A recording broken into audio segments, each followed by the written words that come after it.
Assalamualaikum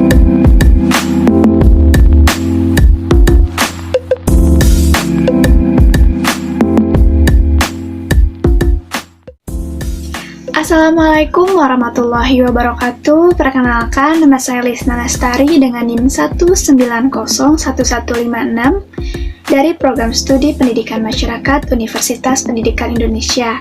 Pada video kali ini saya akan menjelaskan mengenai artikel jurnal yang telah saya susun bersama rekan saya, yaitu Muhammad Fikri Sudrajat dan Ru'ulfianti, yang berjudul Islam dan Kebudayaan, Praktik Tahlilan dalam Perspektif Muslim Indonesia. Selamat menyaksikan. Kemudian, yang melatar belakangi dibuatnya artikel ini ialah Indonesia memiliki keunikan, yaitu terdapat akulturasi budaya dengan ajaran-ajaran agama. Salah satu contoh dari akulturasi budaya ini adalah adanya praktek tahlilan. Praktik tahlilan ini merupakan rangkaian kegiatan setelah proses penguburan jenazah, yang kegiatannya itu berupa pembacaan doa-doa, zikir, pembacaan ayat-ayat Al-Quran, dan biasanya dilakukan pada hari ke-1, 3, 7, 40, 100, bahkan ada yang sampai 1000 hari. Kemudian praktik tahlilan ini masih terus berkembang di masyarakat karena dianggap sebagai suatu kebiasaan atau tradisi. Selain pembacaan doa-doa zikir, tahlilan ini biasanya identik dengan adanya menjamu tamu dengan memberikan hidangan atau besek atau buah tangan bagi para tamu yang hadir gitu. Namun bagi masyarakat yang mampu, hal ini menjadi mudah untuk dilakukan. Tetapi bagi sebagian masyarakat yang tidak mampu atau kurang dalam hal ekonomi, hal ini menjadi beban bagi keluarga yang ditinggalkan. Kemudian juga dalam praktek tahlilan ini terdapat perbedaan pendapat. Ada yang melakukannya dan ada juga yang tidak melakukannya. Berkaitan dengan tahlilan ini juga banyak karya-karya ilmiah lain yang membahas. Di antaranya ada penelitian yang dilakukan oleh Muhammad Zulkifli tahun 2021 yang berjudul Konsistensi Tradisi Tahlilan dan Kenduri di Kampung Sapen, Perspektif Fenomenologi Agama. Objek penelitiannya yaitu Kampung Sapen, Kelurahan Demangan, Kecamatan Gondokusuman, Yogyakarta. Dan metode yang digunakannya yaitu kualitatif dengan teknik pengumpulan data, wawancara, dan observasi. Hasil penelitiannya menunjukkan ada 3 faktor yang mempengaruhi konsistensi tahlilan dan kenduri di Sapen. Yang pertama yaitu faktor pendatang dari luar daerah yang biasa melakukan tradisi di kampungnya, itu di kampung asalnya. Kemudian yang kedua ada faktor tuntutan budaya warisan dari para sesepuh yang terus-menerus diturunkan kepada anak cucu. Kemudian yang ketiga ada faktor solidaritas dan sikap guyup warga yang memegang erat rasa persaudaraan dan kerukunan antar warga. Tahlilan juga dipandang sebagai media guyup warga Sapen sekaligus dakwah Islam di tengah-tengah masyarakat. Kemudian, penelitian lain yang dilakukan adalah oleh Hairani Faizah tahun 2018 yang berjudul Kearifan Lokal Tahlilan Yasinan dalam 2 Perspektif Menurut Muhammadiyah. Objek penelitiannya yaitu 2 perspektif Muhammadiyah terkait tahlilan yasinan.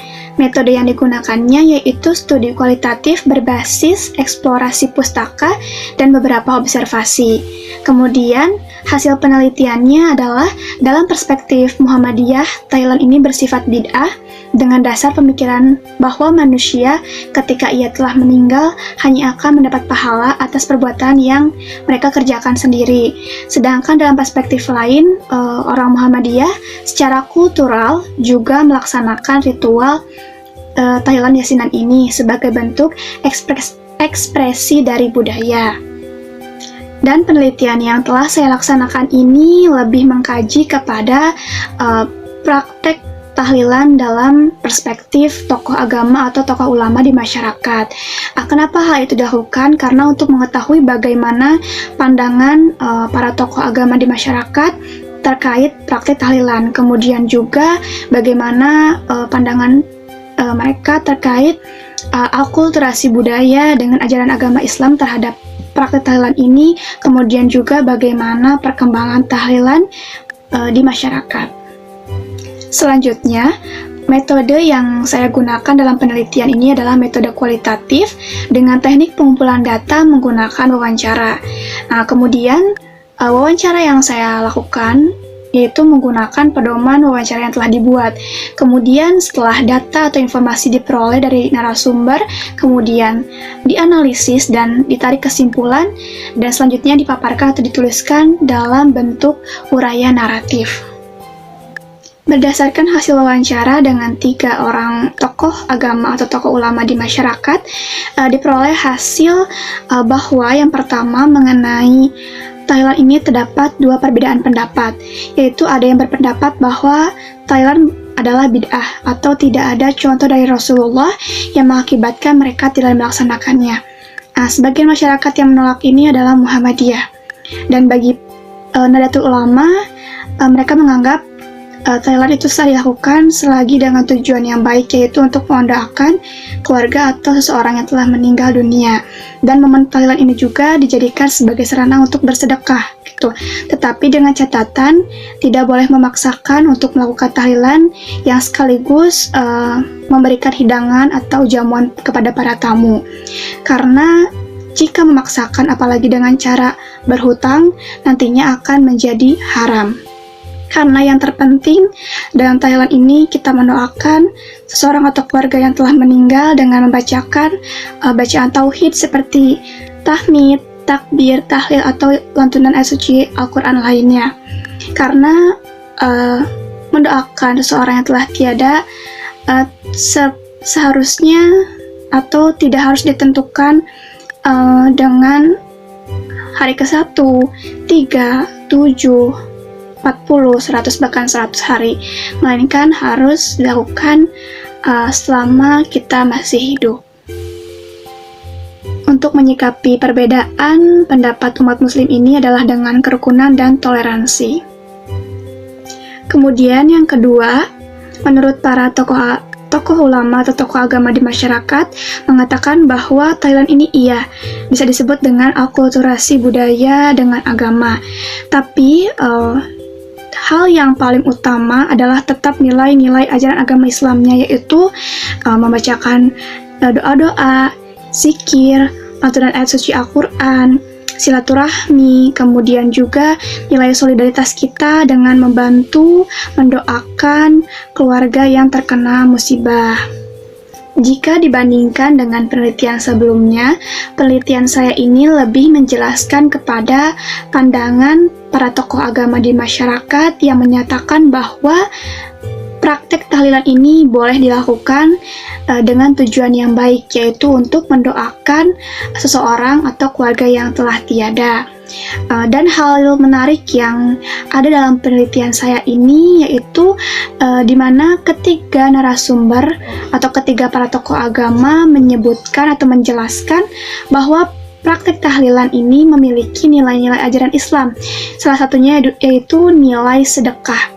Seperti yang diungkapkan oleh Husnul Khotimah dan kawan-kawan tahun 2021 menyatakan tahlilan memiliki keutamaan nilai-nilai Islam, yaitu nilai sedekah, di mana sedekah bisa dilakukan juga dengan menyiapkan hidangan untuk memberi makan para tetangga dan keluarga. Dan ini dilakukan oleh mereka yang melaksanakan tahlilan dengan mengumpulkan orang-orang untuk sama-sama mendoakan keluarga yang telah tiada. Adapun hidangan yang disediakan itu bisa berupa air, kue, atau makanan lainnya dengan tujuan untuk sedekah, ikhlas memberi makan atau memberi jamuan kepada para tamu yang hadir. Kesimpulan dari penelitian yang saya laksanakan ini yaitu tahlilan ini sah bagi masyarakat yang melaksanakan selama memiliki tujuan yang baik dan tidak bertentangan dengan syariat Islam. Dan mendoakan orang yang telah tiada ini sangatlah baik, apalagi dengan banyak berzikir, membaca doa-doa, melantunkan ayat suci Al-Quran, itu menjadi salah satu ibadah karena hal itu dianjurkan. Dan kemudian hasil penelitian ini tuh mendukung dan menjadi pelengkap dari penelitian-penelitian sebelumnya. Sekian yang bisa saya jelaskan. Mohon maaf apabila ada kekurangan dan kesalahan dari penyampaian. Kurang lebihnya mohon maaf. Wassalamualaikum warahmatullahi wabarakatuh.